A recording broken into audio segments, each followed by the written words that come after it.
waan guddoo kadhaanii miree uummanni afaan kan dhageettan aabbichuu jedhaa kadhaa Adaanechillee sanuma aabbichuu caalaa immoo Adaanech garaa laafana fakkaate. Isiin Adaanechi akka nama waraanaatti deemti. Aabbichuun ammoo nama waraanaatti akka nama waraanaan deemu. Garaagarummaan achi kan arge. Adaanechi akka waraanaatti deemti. Maal tokkos godhe beektanis? Diina tokkos godhe. Waan keessa dabartee dhuftee yaadattee yeroo garii sanina ammoo as geettee bara. Akkasiin jijjiirtee magaalaa Finfinnee as geette malee osoo akka dubartii garaa laaftee as hin jirtu. Qaata maanoo tuksisanii jechuudha. Ammallee waan aabbichuudhaan baradhe maali? Dubartii bakka furaa kaaya. Maaliif dubartii namaan nyaattu waliin balleessitu? Yoo waan birii fa'aan balleessite malee bakka yoo diinagdee itti kennitee jabeessitee maal jetteen bakka biraa maal naan hin jedhin akaa'amu. Duuba akkasii dubartiin liidara gubbaa keettee itti kennite akka malee istiroonger jechuudha. Aabbichuun kana mara jijjiiree addunyaa warri kalee Itoophiyaa biyya beelaan, biyya lolaa, biyya hiyyeetti cabdu takka.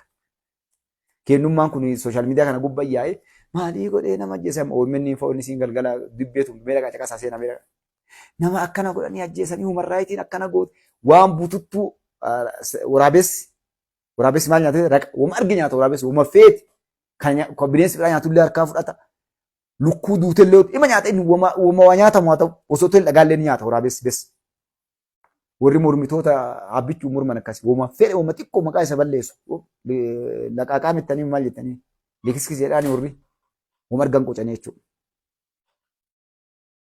Inni garuu bakka tana bara bira taree addunyaan bakka hundatti jechuudha gartee namni addunyaa kabiraatiin warri gartee OMN fa'aa shanee Oromoo maal kanneen fa'aa guddise kunniin boo'aa dhaqanii afaan qabatan amma gartee balballi itti cufamtee gara maaliif nama jalana sadarkaa ijoollummaa irraa qabsoo saba kanaatiif dabalame namni kun waan gurguddoo qofa gubbaa dalagaa deema laata 24 hours dalagee bakka gahee hundattuu wanni inni dalagu waan ufii oliiti akkas nama gartee leenci gartee mee leenca laala. Leenci bari yoo rakkate malee waan du'ellee nyaatu bara. Waan ufii ajjeefate malee nyaatu leenci bari yoo beelee malee. Ammallee gartee wooma argeef harkaan kennatu leenci. Inni harkaan kennatu dura. Ifaajee nyaata, uf kabachiisa, ufii miyyoo bira dabre gartee ati bineensa gaaraatu isa kabachiisa leenca jedhanii barbaadu leenca nuu barbaadu jiru gartee. Ilma namaa taanee bar leenca inni bineensatti achuuf herregna. Maaliif konfidensii isaa jabinna isaa waan inni dalu akkaataa inni itti cabsee nyaatu akkaataa inni itti gaara bosona itti kabachiisee jechuudha. Waraabessaa asirra yoo jedhan waraabessaaf leenca gadam gorta gara leenci biree waraabessaa gortaa jechuudha. Waraabessi baqataa sirraa dheessaa leencoo yoo ati hin tuqin sin tuqu yoo ati tuutte ammoo daaraa si godhe sin tuqu bar leenca akkasii. Uma argetti hin buusin leen tuqu akkasii jechuun inni leenca eebalu jedhaniif maaliif jabinna namaatiif. Muummichi ministeeraa wanni dalagan isin dinqisiisa. Diinni isaa bakka hundatti wanni mataa dandeettii cabse bara. Walgahii fe'ee dhaqee aabbichuun namni aabbichuu dura dhaabbata akkana xamartuudhaan mootummoota biyya guddateera bar biyyuma dura akka jirtu namni biyya akkasiiti ibalu jedhanii ilaalan kun bakka aabbichuun dhaqe kenna rabbi namaa kennee baraa kun. Akkana ta'an siisiin dheengadda agarree miidiyaa addunyaa dhaqaa ilaala. Abdul Fattaan bar karaamaan irraa galtee namtichi hunda akkasitti taa'ee ilaalaa nama keessa mootummaa hindi kana cinaa taa'ee inni waan biraa ofirraa eegu. I think ijuma isaa sodaatan bakka ofirraa aabbichuu ofirraa eegaa jechuudha gartee. Akkasii jabaadhaa, dalagadhaa, waliin haafinaa, dhugaa dubbadhaa haqa dalagaa. Dirqiin namni kennu ofirra harkisa. Nama iddoo gadhamu ufaltuulee suufa uffatee maal ofirra no. Haga feetee bakka feetee jiraadhu yoo ati ummataan dalagin haqa ummataa yoo ati ummata kee keessatti adda uf goote ni badda bar namni gartee amma namni gariin adda uf godhuu barbaada abbaa qabeenyaati yookaan baala silxaanii yookaan waatee barjee kuullee of harkisee suufetti tuqee maalii godhe wati boke bas namni jala haadii barbaada gurbaa gandeetti itti galtu galgalli kan kee daara kaangoo qabdullee guyyaa mata gubbaa gasi darbanii ganda kee keessa galtee gartee daaruftee namni gartee kaleessa baala silxaanii siin jedhullee abboo kun gaafa hunda akkasitti ulaalle akka jiru siin jedhan jechuudha. Akkas hin ta'in ammuma tana of sirreessi. Osoo bakka san hin gahin ammoo tana miskiina wajjin, rakkataa wajjin, qotee bulaa wajjin, kaangoo qabne wajjin gabbuu ammuma tana. Akka aabbichuu kana aabbichuu bakka feete garta leesturoo biran ni garta tiraafiikallee ta'ee dalage ofii biqiltuu bishaan obaasa biqiltuu see oorruu qotee bulaa bira abbaan feete turuuf aabbichuu ittuma jigan. hundayyuu inni ammallee umrii isaa akkasuma jechuudha gartee jaalala isaa namni hadha caalaa gaafa nangoo irraa bu'e jaalatamaaf jechuudha. Hadha caalaa gaafa taayitaa irraa bu'e gaafa bakka tanaa deemu kabajaa namni sun qabu naa qabadhaa ta'a rabbi umrii isin waa dheeressu mara. Ufin tuulina maaliif kan isin hime hawaa hedduu bartaniif tokko haqa dalaguu inni lammataa akka nama gartee umrii jiraatu hin dalagu jechuudha. Akka nama umrii akka nama duunee addunyaa irraa dalagi. Akka nama addunyaa irraa duunee dalagi. Maaliif bu'aa fidda. Akka dalagdeen akka ifaajjeen sadarkaa ol bayaa deemtaa jechuudha. Akkuma gartee suuta uffattee deemtee lafa jalda biraa deemta. Sochii keessa maaltu jira? Risqiin jira. Jabinna jira. Hinjifachuu jira. Keessaayyuu gaaf dubbiin isin jajjabaatte. Gaaf akka malee isin jabaatte. Maaltu dhufe? Ifti dhufte, bal'inni dhufe, gammachuun dhufte, hinjifannoon dhufte jechuudha. Gaafa si jabaattee, si cinqamtee, abdii kutadhu siin jeen kutatiin gaafa kana. Bes hin dukkan. Dukkanni yeroo gartee mee ilaala. Halkan qixxee sa'a 8-9 yeroo ga'e akka malee dukkanaa jechuudha. Maali ifa dhufaara. Ifa kana ofirraa dhoorku afoo dhaabbatee ifti ammoo takkatuu dhufteetuma gartee macaq lixxiin jechuudha. Barii lafti hundi. Cinqiin yeroo cufaa bariidha. Kanaafuu jabaadhaa. Dalagadhaa. Uumaratti xiqqoo qabdu irratti, haqa dalaguu irratti, nama jaalachuu irratti, uf hin jaalatin, uf jaalannaan ma'a salaama ammallee. Uf hin jaalanne kutte ati salaama. Addunyaatti illee aakiratti illee kasaarte jechuudha.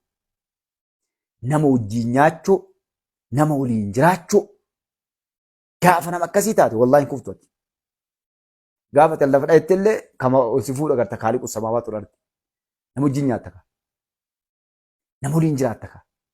Waa takka siidhaa ammallee. Gaafa qophoofte. Gaafa namni si biraa hundaggale. Wallaahi bakka ati jirtu qoqa baa'u nasiima. Namni akka kan kee dhugaa harkaa qabu. Zabana kana nabi rabbi alayhi salaatu wassalaam zabanul aakiri jedhe laal. Namni haqa harkaa qabu qarrifameetti ilkaan kana. Ilkaan qal'aa kana gartanii kanaaf waa ciniinan.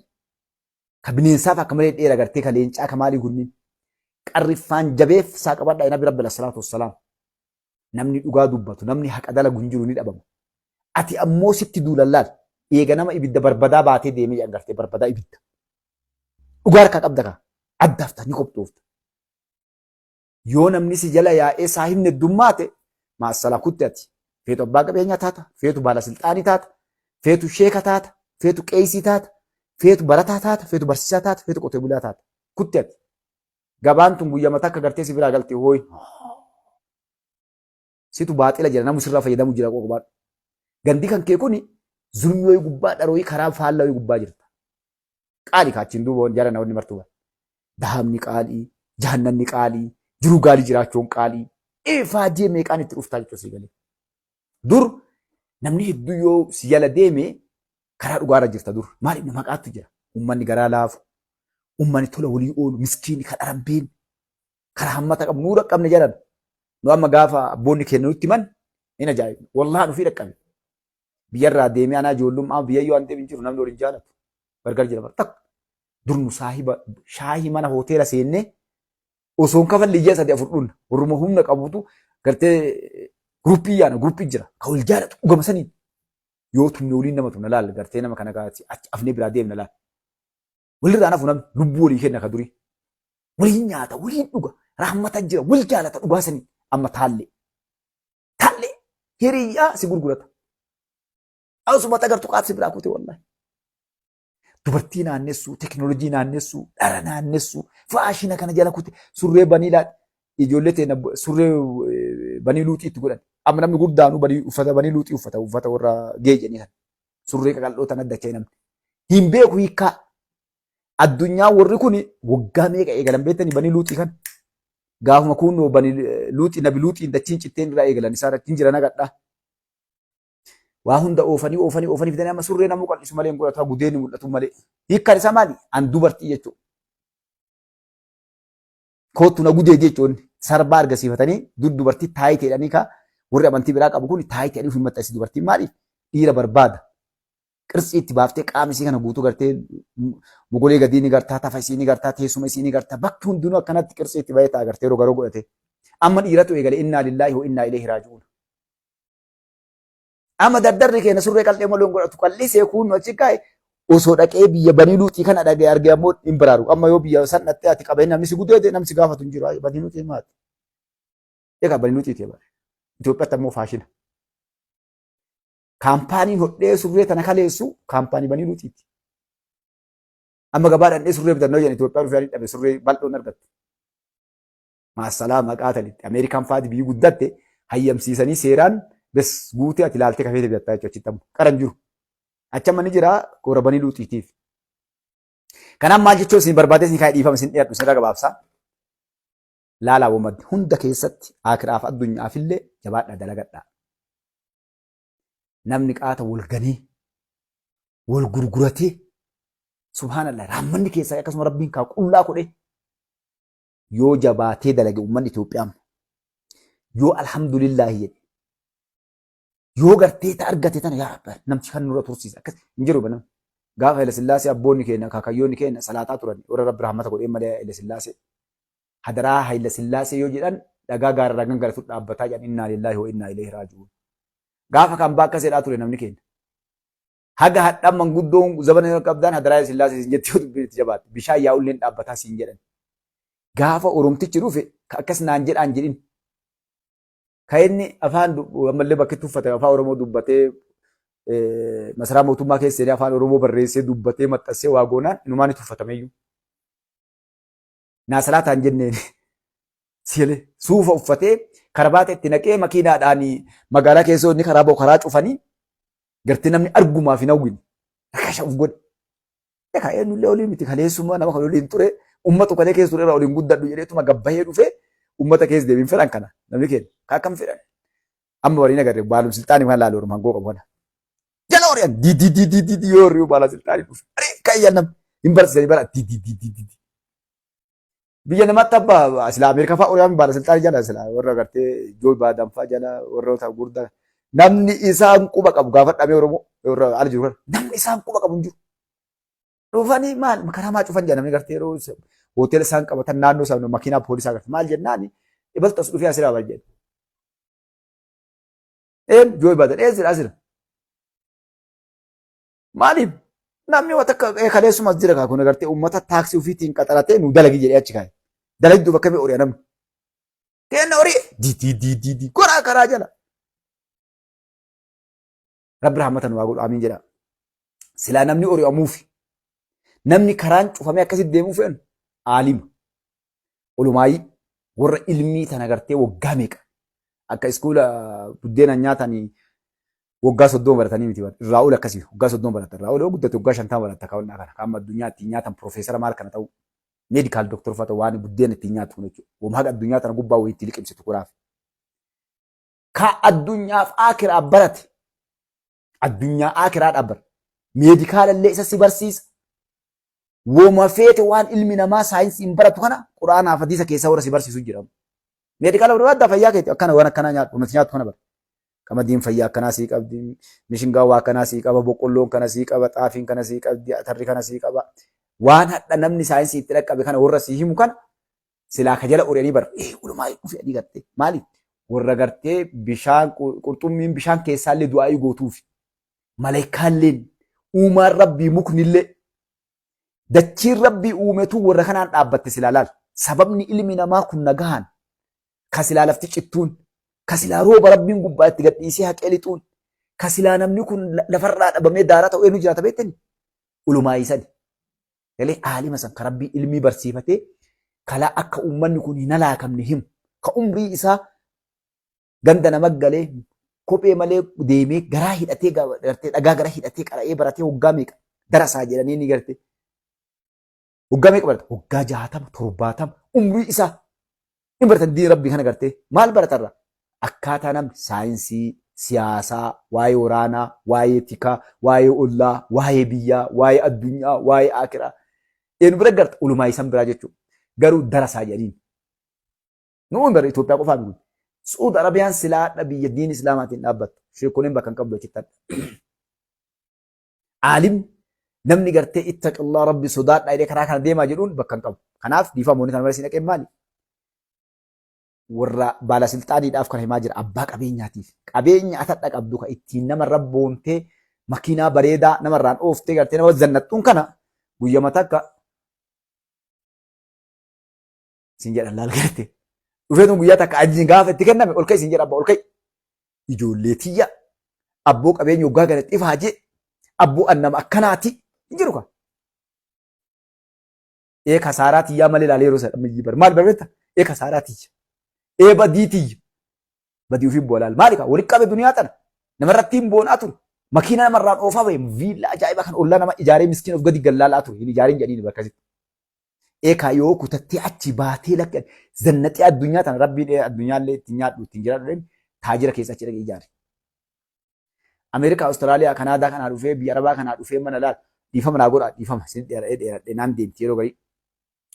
Ijoollee biyya Arabaa irraa sin fagoo miti. Amma ganduutti ladhe kana keessa dhaqee wallaan mana wayii ijaaran mana gartee maqaa isaa dagadhee maali jedhanii zarra moo zarra waatee farjedhe. Mana ijaaran kana martuu oluma dheerisse ol caalchuu barka kaarii caalchisuufi qorqoorroo 20 40 50 dhibbaa ta'u. Ima ijaar osoo ijaaru makiina liixa amma waan mana lamaan ijaaran dheerina manaatiif fixanam wal caalchisuu shari'aan islaamaa ni dhorkite. Shari'aan islaamaa ni dhorkite. Maaliif hattaa ijoollee taajira taate ollaa kan kee yookaan uffisi yookaan ammoo waan ollaan sun maali qalbii caba. Haadha qalbii caba, ilmaan qalbii caba, abbaa qalbii caba. Ollaatu waa dhufin kanaaf dhiifamoonni kana nama keessi naqee maali? Haa dalagannu, haa wal gargaarru. Kan irraa barsiisan ilmaan Oromoo dalagaa jiran kan irraa jechuudha isin galee.